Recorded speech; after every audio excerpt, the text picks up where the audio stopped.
আসসালামু আলাইকুম, আমি Mohammad Faruk Hossain, register pharmacist from Bangladesh Pharmacy Council. আমি আজকে আপনাদের সামনে প্যারাসিটামল সম্পর্কে কিছু তথ্য তুলে ধরব। প্যারাসিটামল এটা হচ্ছে একটা মেডিসিনের জেনেরিক নেম, আর এটা বাংলাদেশের বিভিন্ন কোম্পানি ব্র্যান্ড নেম হিসেবে নাপা, প্যানাডল এগুলো হিসেবে বিভিন্ন ব্র্যান্ড নেম হিসেবে আমরা কোম্পানি থেকে খেয়ে থাকি।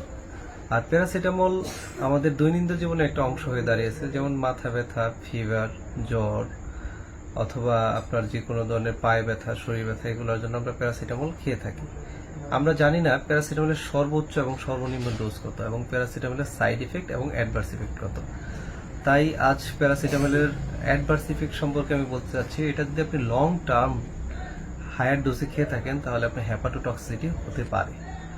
আবার যদি আপনি এটা সাইড ইফেক্ট হিসেবে আপনি ধরতে পারেন, আপনার ঘুম ঘুম ভাব আসতে পারে, স্লিপিং টেন্ডেন্সি আসতে পারে, অথবা ঘুম ঘুম ভাব আসতে পারে, আর ক্ষুধা মন্দা ভাবটা আসতে পারে।